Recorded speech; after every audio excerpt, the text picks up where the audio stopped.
જય સ્વામિનારાયણ વિદ્યાર્થી મિત્રો. ધોરણ 6 વિષય વિજ્ઞાન. મિત્રો, આજે આપણે વિજ્ઞાનમાં પ્રકરણ નંબર 11 પ્રકાશ, પડછાયો અને પરાવર્તન સમજીશું. આપણી આસપાસ ઘણા બધા રંગીન અને જુદા જુદા પદાર્થો જોઈએ છીએ.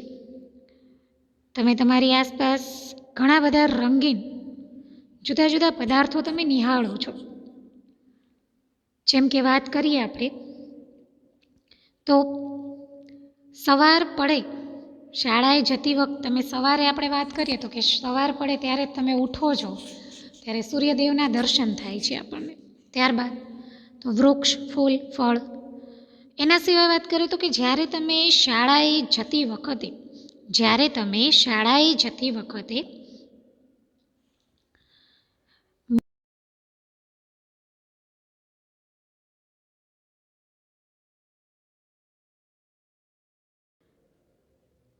તમને પણ એવો સવાલ થતો હશે કે તમારા વિચાર મુજબ આ બધા પદાર્થો આપણે કઈ રીતે જોઈએ છીએ. આપણે પણ એવો સવાલ થાય છે કે ભાઈ આ બધા પદાર્થ આપણને કઈ રીતે જોવા મળે છે. તમે જુઓ છો કે ભાઈ માણસ છે તો માણસમાં પણ ભિન્નતા છે એના રૂપ રંગમાં. એ રીતે પ્રાણીમાં પણ કોઈ પ્રાણી એકદમ સફેદ હોય છે, કોઈ એકદમ કાળા હોય છે. તો કેટલી બધી ભિન્નતા જોવા મળે છે. આ બધા જ સ્થળો વિશે વિચારી કે રાત્રિના સમયે જ્યારે સંપૂર્ણ અંધારું હોય ત્યારે તમને શું દેખાશે. માની લો કે તમે સંપૂર્ણ અંધારા રૂમમાં જાઓ છો. શું કોઈ પણ પદાર્થને તમે જોઈ શકો છો? શક્ય છે. તમે એક પ્રયત્ન કરી જુઓ કે તમે પહેલાં એક ઓરડામાં જાઓ જ્યાં પૂરેપૂરું અંધારું હોય અને પછી ત્યાં શોધવાનો પ્રયત્ન કરો. કાંઈ નહીં. પરંતુ એ રૂમમાં એક માત્ર નાની એવી દિવાસળી સળગાવો અને પછી જુઓ શું દેખાય છે. તો પ્રકાશ જોવા મળશે. પણ જ્યારે તમે કોઈ મીણબત્તી સળગાવો, ટોર્ચ ચાલુ કરો ત્યારે રૂમમાં રહેલી વસ્તુઓ તમને જોઈ શકાય છે. સાચું ને? તમે ભલે ને ટોર્ચ, મીણબત્તી એનાથી પણ વાત કરો ને તો સાવ એક દિવાસળીની સળી સળગાવશો ને તો પણ તમે વસ્તુ જોઈ શકો છો. તો વસ્તુ જે દેખાય છે એ શાના કારણે? તો કે પ્રકાશ વિના વસ્તુ જોઈ શકાતી નથી. પ્રકાશ આપણને વસ્તુ જોવામાં મદદ કરે છે. તો વાત છે પ્રકાશની. તમે જોયું કે ભાઈ રૂમમાં એકદમ અંધારું હતું. અંધારાવાળા રૂમમાં આપણને કાંઈ નહોતું દેખાતું. પરંતુ આપણે જ્યારે મીણબત્તી સળગાવી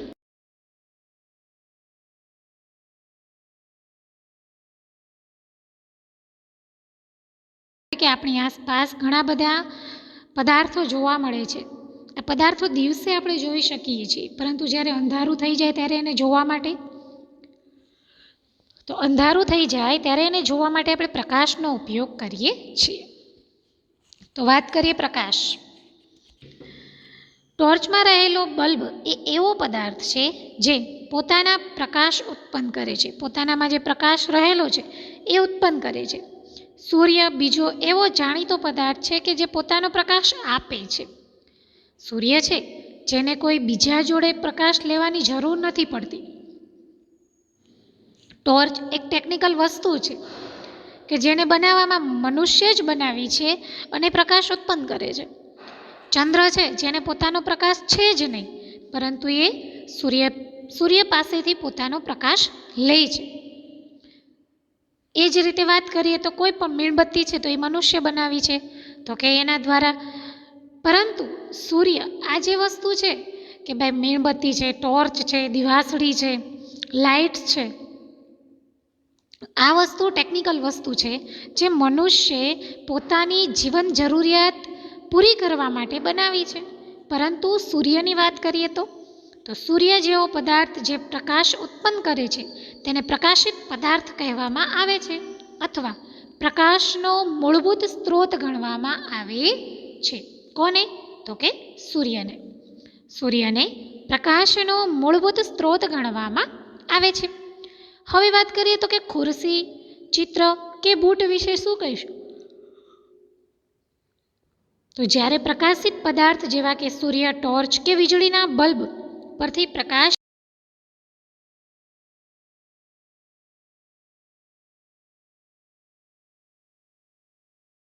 હવે મિત્રો વાત કરીએ આપણે તો કે પારદર્શક પદાર્થ અને પારભાષક પદાર્થ કોને કહેવામાં આવે છે? પારદર્શક પદાર્થ અને પારભાષક પદાર્થ. આપણો પાઠ છે કે ભાઈ પ્રકાશ, પડછાયો અને પરાવર્તન. તો પ્રકાશમાં આપણે જોઈએ તો કે પારદર્શક પદાર્થ અને અપારદર્શક, પારદર્શક, અપારદર્શક અને પારભાષક, આ 3 પદાર્થ કહેવાય ને કે પ્રકાશના પ્રકાર છે. તો એમાં જોઈએ આપણે તો કે પ્રકરણ 4માં આપણે આગળ પદાર્થનું અપારદર્શક, પારદર્શક અને પારભાષકમાં વર્ગીકરણ કરેલું છે. જો આપણને કોઈ પદાર્થની આરપાર વાત કરું તો કે પદાર્થની આરપાર તમે જોઈ શકો છો અથવા ન જોઈ શકો. પહેલી વાત કરીએ કે ન જોઈ શકો, તો તેવા પદાર્થને શું કહેવાય? તો કે અપારદર્શક, કે વસ્તુની આરપાર આપણને દેખાતું નથી. દાખલા તરીકે વાત કરું તો કાગળનું પૂઠું છે, તો એની આરપાર તમે જોઈ શકો છો? નહીં. દિવાલ, તો દિવાલની આરપાર નથી જોઈ શકાતું. લાકડું, તો લાકડાની આરપાર નથી જોઈ શકાતું. તો આ બધા છે અપારદર્શક પદાર્થના ઉદાહરણ છે. હવે વાત કરીએ તો કે પારદર્શક પદાર્થ, તો જેની આરપાર આપણે જોઈ શકીએ છીએ તેને પારદર્શક પદાર્થ કહે છે. જેમ કે કાચ, કાચની આરપાર આપણે જોઈ શકીએ છીએ, બરાબર ને? હવે વાત કરીએ પારભાષક. તો પારભાષક એટલે કે એવો પદાર્થ કે જેની આરપાર આપણે સ્પષ્ટ દેખાતું નથી, જેની આરપાર સ્પષ્ટ દેખાતું નથી, એને પારભાષક પદાર્થ કહે છે. જેમ કે તો કે દૂધિયો કાચ. હવે મિત્રો અહીંયા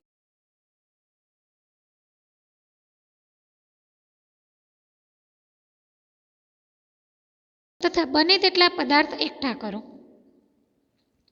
કયા કયા પદાર્થ લેશો? તો કે રબર, પ્લાસ્ટિકની ફૂટપટ્ટી, પેન, પેન્સિલ, નોંધપોથી, કાગળનો ટુકડો, ડ્રેસિંગ પેપર અથવા કાપડનો ટુકડો. અને બધી જ વસ્તુ તમારે ઘરમાં અવેલેબલ છે એવી જ લેવાની છે. તો આ દરેક પદાર્થમાંથી કોઈ દૂરની વસ્તુ તરફ જોવાનો પ્રયાસ કરો. પહેલાં રબર લો, રબરની આરપાર જોવાનો પ્રયત્ન કરો. એટલે ટોટલી વસ્તુને લઈને પ્રયત્ન કરો. અને શું દૂરના પદાર્થમાં પ્રકાશ આ કોઈ પણ પદાર્થમાંથી પસાર થઈ તમારી આંખ સુધી પહોંચે છે કે નહીં, તે તમારે નક્કી કરવાનું છે. હવે તો કે 11 પોઈન્ટ કોષ્ટક જે આપ્યું છે પાછળના પેજ ઉપર, કે 11.1માં જે કોષ્ટક આપ્યું છે એને આપણે નોંધવાનું છે કે તેના આધારે પારદર્શક, પારભાષક અને અપારદર્શક પદાર્થ કેટલા છે એ આપણે જોવાનું છે. તો દરેક વિદ્યાર્થી મિત્રોએ પહેલું છે પેન્સિલ, પછી રબરનો દડો અને લખવાનો કાગળ. પદાર્થમાંથી વસ્તુનું શક્ય અવલોકન, સંપૂર્ણ, અપૂર્ણ, જરા પણ નહીં. તો દરેક મિત્રોએ આ કોષ્ટક પૂર્ણ કરવાનું રહેશે. હવે વાત કરીએ 11.2 પડછાયા હકીકતમાં શું છે? પડછાયા હકીકતમાં શું છે? અહીંયા પણ એક પ્રવૃત્તિ આપી છે. હવે એક પછી એક અપારદર્શક પદાર્થને જમીનથી ઊંચે સૂર્યપ્રકાશમાં વારાફરતી પકડી રાખો. તમે જમીન પર શું જુઓ છો? તમે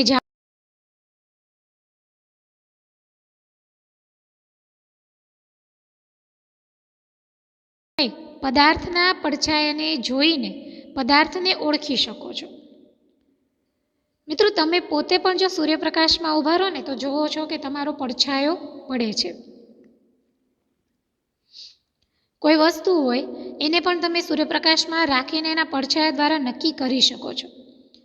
અહીંયા વાત કરી છે કે જમીન પર કાગળનો એક ટુકડો મૂકો, થોડી ઊંચાઈએ એક જાણીતો અપારદર્શક પદાર્થ પકડી રાખો કે જેથી તેનો પડછાયો જમીન પરના કાગળના ટુકડા ઉપર પડે. તમે જ્યારે પદાર્થને પકડ્યો ત્યારે તમારા મિત્રને પડછાયાની બહારથી રેખા અંકિત કરવાનું કહેવાનું છે. જ્યારે તમે એને પકડી રાખો છો ને ત્યારે એને રેખા અંકિત કરવાનું કહેવાનું છે અને જોવાની છે કે ભાઈ આ શું છે. તો આવી રીતે બીજા પદાર્થના પડછાયા પણ દોરો. હવે પડછાયાના આ રેખાચિત્રો ઉપરથી તમારા બીજા મિત્રોને પદાર્થને ઓળખવાનું કહો. તો કેટલાક પદાર્થ સાચા આવશે, શક્ય છે કે સાચા પડે, પરંતુ ઘણીવાર એવું પણ બને કે ઘણા પદાર્થને તમે પડછાયા ઓળખી પણ ન શકો. હવે વાત છે, શું અંધારા રૂમમાં કે રાત્રે જ્યારે પ્રકાશ ન હોય ત્યારે તમે તમારા પડછાયાનું અવલોકન કર્યું છે? શું જ્યારે રૂમમાં ફક્ત પ્રકાશનો સ્ત્રોત હોય અને બીજું કાંઈ પણ ન હોય ત્યારે પડછાયાનું અવલોકન કર્યું છે? આનો અર્થ એમ થાય છે કે પડછાયો જોવા માટે આપણને પ્રકાશ જરૂરી છે. મેં કીધું ને કે કોઈ પણ પડછાયો છે કે વસ્તુ છે, આપણે જેમ વસ્તુ જોવા પ્રકાશની જરૂર છે ને, એમ પડછાયો જોવા પણ પ્રકાશની જરૂર પડે છે. પ્રવૃત્તિ છે અહીંયા, પ્રવૃત્તિ નંબર 3. આ પ્રવૃત્તિ તમારે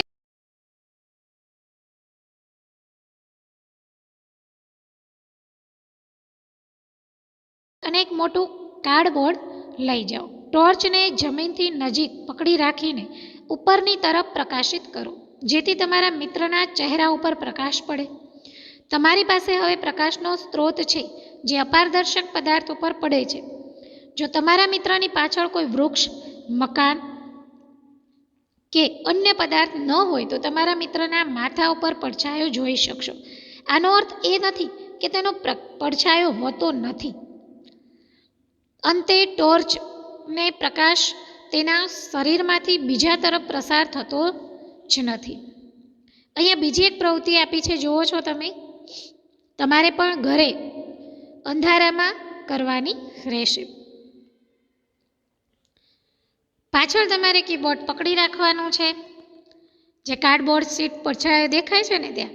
હવે તો કે રોજબરોજની જિંદગીમાં જેમ આપણે ઇમારત કેમ વાત કરીએ કે તમારે શું કરવાનું છે, તો તમારા હાથના આવા આકાર બનાવવાના છે અને જોવાનું છે કે કેવું દેખાય છે.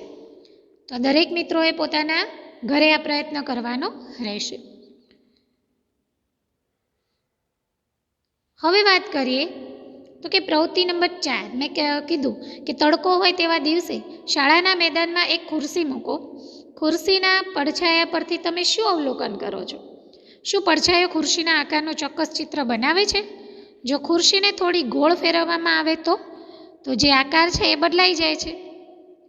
બીજી વાત કરીએ તો કે એક પાતળી નોંધપોથી લો, તેનો પડછાયો જુઓ.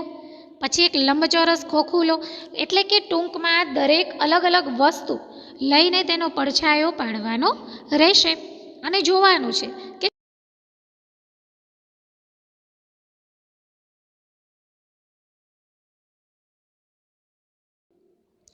આગળ વાત છે એક પાતળી નોંધપોથી લેવાની છે. એના પછી વાત કરીએ તો કે થોડા પુષ્પ અથવા અન્ય રંગીન પદાર્થ લો અને તેમના પડછાયા જુઓ. દાખલા તરીકે લાલ ગુલાબ અને પીળું ગુલાબ. શું પદાર્થના રંગ અલગ હોય ત્યારે પડછાયો અલગ રંગનો દેખાય છે? નહીં, પડછાયો બધા રંગ એક જ દેખાશે, કાળો. એક લાંબુ ખોખું લો, જમીન પર પડતો તેનો પડછાયો જુઓ. પછી ખોખાને ગોળ ફેરવો. જેમ જેમ તમે ખોખાને ફેરવતા જશો તેમ તેમ તેનો પડછાયો અલગ અલગ થતો જશે. તો ચાલો આ લાંબા ખોખાને સાદો કેમેરો, હવે આપણે જોઈએ તો કે પિનહોલ કેમેરો બનાવવાની રીત જોઈએ. પિનહોલ કેમેરો કઈ રીતે બનાવવામાં આવે છે? તો વિદ્યાર્થી મિત્રો, આજે હું તમને જસ્ટ એક પિનહોલ કેમેરો શું છે, તો પિનહોલ કેમેરા દ્વારા તમે વસ્તુને પ્રતિબિંબ જોઈ શકો છો. પિનહોલ કેમેરા માટે તમારે 2 ખોખા, બટર પેપરની જરૂર પડશે. તો જે પિનહોલ કેમેરો છે, પ્રવૃત્તિ નંબર 5